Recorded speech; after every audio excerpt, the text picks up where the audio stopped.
Alright, next match. Very even MMR, not much difference. My opponent is a mini-tournament champion.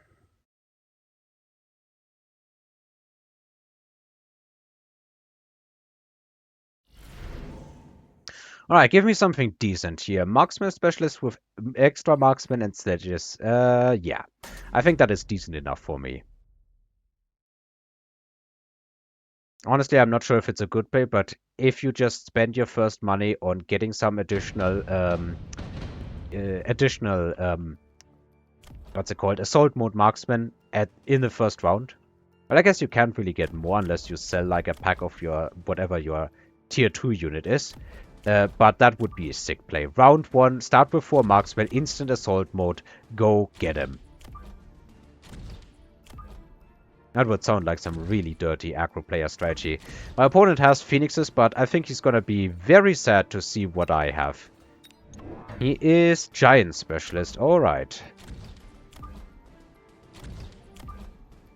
So maybe this is going to be a Vulcan marksman kind of game.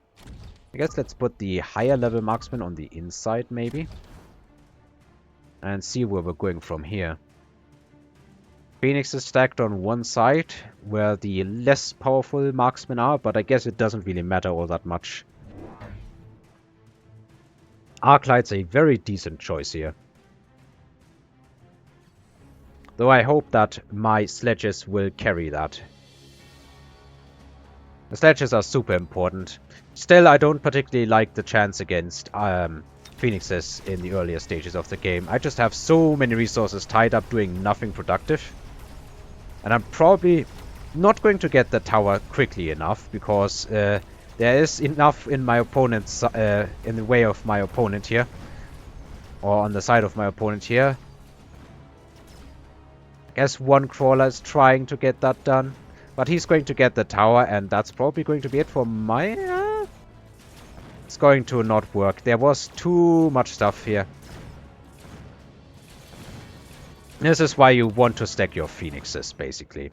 He's gonna get a lot of XP. He can level one of these phoenix packs. That is highly unfortunate, but couldn't be avoided, I guess.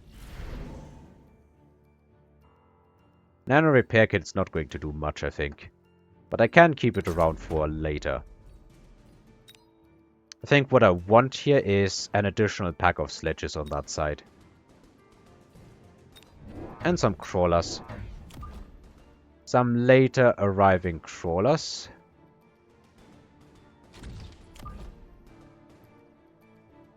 Keep a space for a potential bigger unit, such as a Vulcan.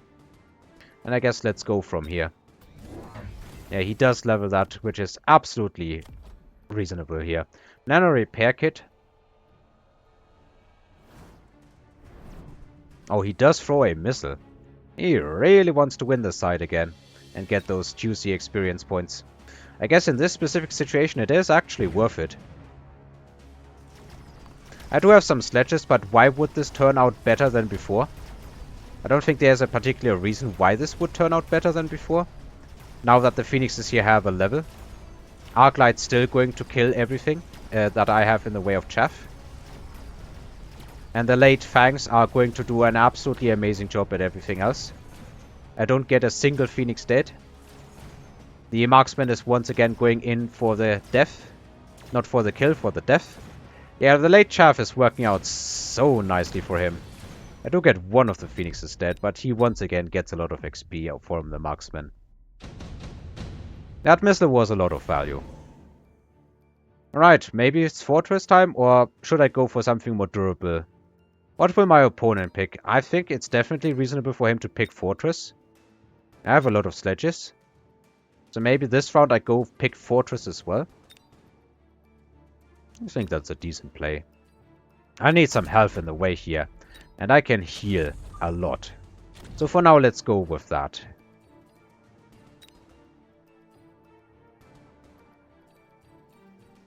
Should I like mobile beacons and wasps around here or something like that? Could even do the same with phoenixes. But I guess let's threaten him.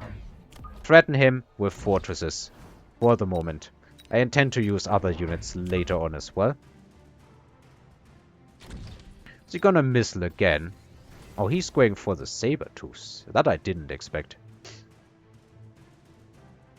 I should have unlocked an additional unit. Yeah, I could have unlocked arc lights, but I don't think that's going to haunt me. I hope so, at least. So Saber-tooths, if they start getting levels, they're actually pretty good against fortresses if you don't have range. Because they can output a lot of DPS. Like, that is a lot of DPS, I guess. 2000? 2000 DPS? I think that is more than level 1 Phoenixes. The pack.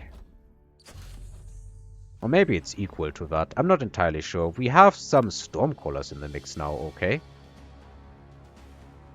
They might just splash the marksman, or will they... yeah, they splash the marksman. Once again, very good positioning, very lucky positioning also, because I really don't think he predicts that. I don't think there's much of a way to predict that. This time around, however, I have a lot more of a chance to win this side, but I'm now getting rolled on the other side.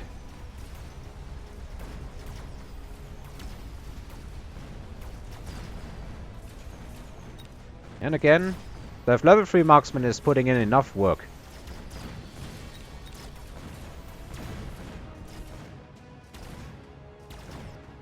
I think the Phoenix is still going to win under the tower debuff. It can be crazy, this game. No, no. One level 3 marksman shot under a tower debuff and a shot from the, what's it called? From the level 1 marksman is enough to kill a level 2 Phoenix, I guess. In this particular interaction. That is very cool to know. Bunch of good items here. Fire can definitely do a lot. As can Iron Blast, but Iron Blast is very expensive. I think I'm just going for the fire here. Burn as much of that side as I can. Definitely now going to need something to distract in the front. And you know what? Let's cancel the fire here and go for more fire like this maybe. Let's see. Let's try this here. This way they can distract the Stormcallers without instantly dying.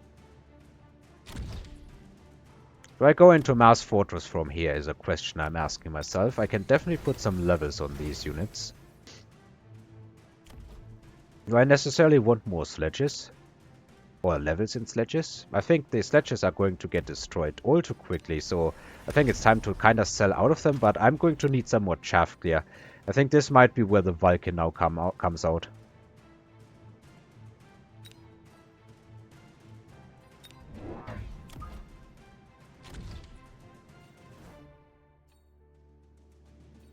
Maybe I use a missile to hopefully win on this side, like kill these crawlers. That should allow me to win. Okay, we're going for the melter.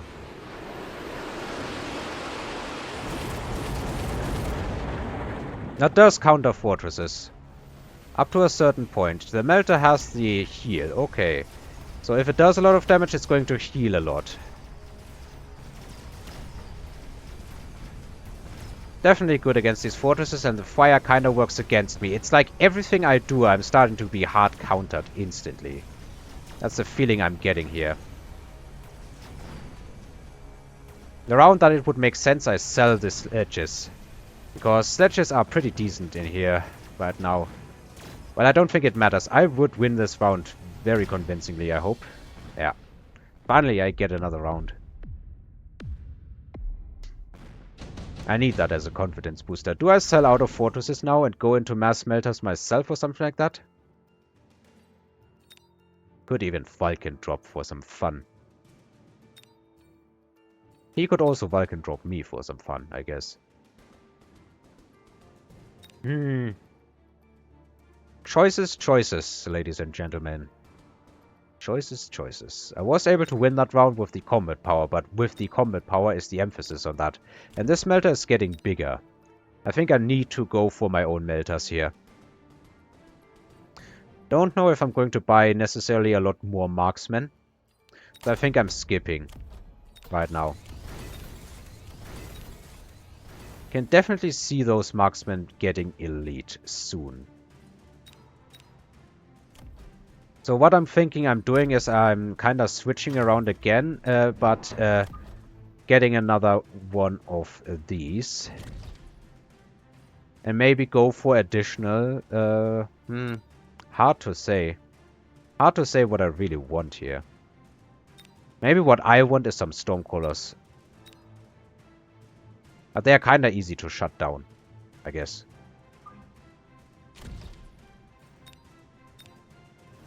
Let's go with the Elite Marksman. I think I am not going wrong with that. And let us get some basic upgrades here.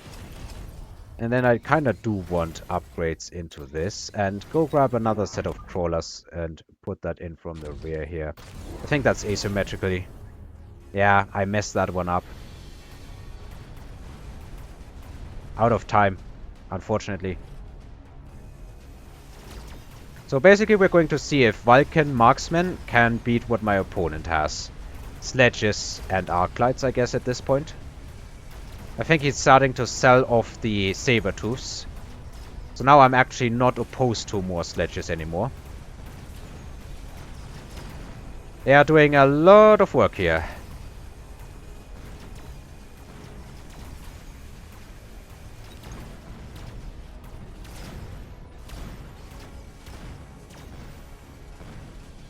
Unfortunately, it's not going to be enough this round. That melter is simply too big.